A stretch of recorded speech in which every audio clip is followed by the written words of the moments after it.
ఇప్పుడే చెప్పేస్తే దానిలో థ్రిల్లే ఉంటుంది. నేను తీసుకొస్తాను, కాదనకుండా తీసుకోవాలి. అందులోనే నువ్వు నాకు కనిపించాలి. సరే సార్, మీరు చెప్పారు కదా, అలాగే చేస్తాను. మా అమ్మ ఇచ్చిన గాజులు కూడా రేపు వేసుకుంటావా? వద్దు సార్. అదేంటి? రేపు పండగ కాకపోయినా అకేషన్ అయితే ఉంది కదా.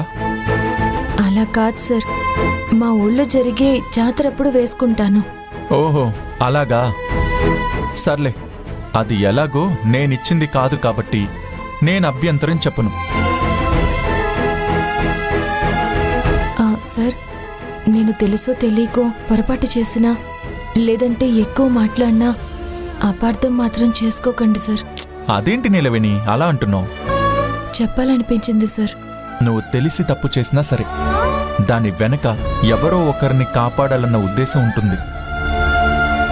నీ మనసేంటో నాకు తెలుసు, ఎక్కువ ఆలోచించుకో.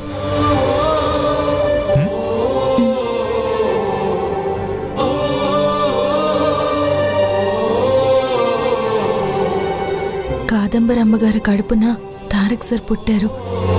కానీ అమ్మగారికి తారక్ సార్కి చాలా తేడా ఉంది.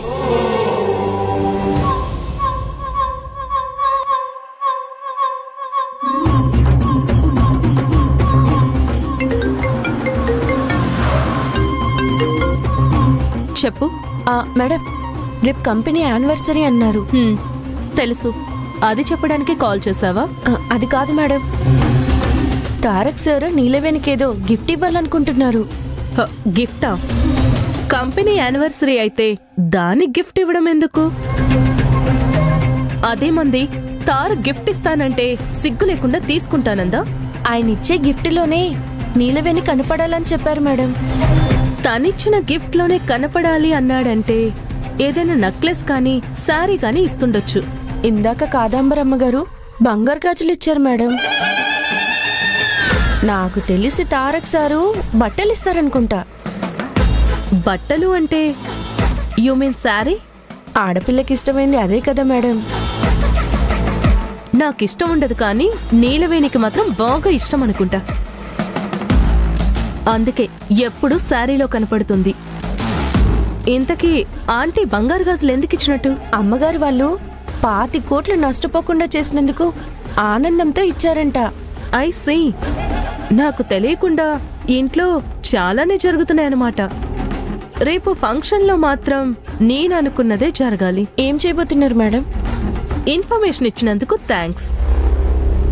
నేనొస్తాను, వచ్చాక విషయమేంటో చెప్తాను. అలాగే మేడం.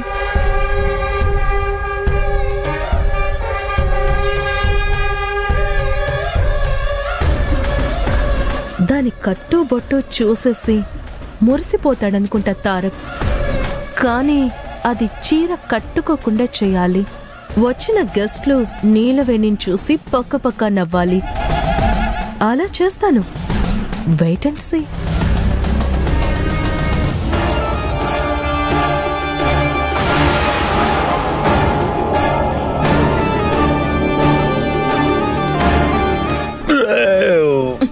కాస్త తక్కువ తినొచ్చు కదా. నువ్వు కూడా ఎక్కువ తిన్నావని తెలుసులే, అందుకే అటు ఇటు తిరుగుతున్నావు. నేను తిన్నది అరక్క తిరగట్లేదు. మా అమ్మ ఏం చేస్తుంటుందో అన్న ఆలోచనకి సమాధానం దొరక్క తిరుగుతున్నాను. అవును నిజమే. అసలు అత్తయ్య గారు ఏం చేశారు? అంతేలే, ఎవరికి వాళ్ళు చెప్పా పెట్టకుండా సీక్రెట్ గా చేసుకుంటూ వెళ్ళిపోతున్నారు. ఇది అన్యాయం అని ఖండించాలి. అబ్బా, చెప్పేది పూర్తిగా వినకుండా అనవసరంగా ఏదేదో మాట్లాడుతున్నారు. నేనంటుంది ఆ నీలవేణికి బంగారు గాజులు ఇచ్చినా సరే అది ఎందుకు వేసుకోలేదా అని. కరెక్టే, అది బోస్ చేతులతో ఉంది. అబ్బా, ఆ రెడ్ కలర్ మట్టి గాజులేవో వేసుకుంది కదా. అది మట్టి గాజులు వేసుకున్నా బోసి చేతులతో ఉన్నట్టే. ఎందుకంటే అవి 30 రూపాయలు పెడితే వస్తాయి, కానీ నేనిచ్చిన గాజులు 3 లక్షల పైమాటే.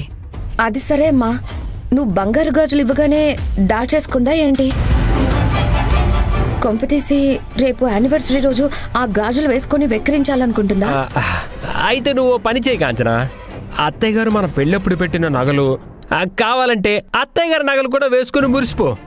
అందరికంటే ఎక్కువ మెరిసిపో. ఏమంటావు? అల్లుడు, యానివర్సరీ ఫంక్షన్ అంటే పేరంటం కాదు. ఆ సెలబ్రేషన్కి చుట్టాలకి బదులు ఆఫీస్ వాళ్ళు వస్తారు. వాళ్ళ ముందు నగలు వేసుకుంటే బాగోదు. మరది బంగారు గాజులు వేసుకుంటే బాగుంటుందా అమ్మా? వేసుకోదు. సందర్భం వచ్చినా వేసుకోదంటే పండగ వచ్చినప్పుడు వేసుకుంటుందేమో. నో.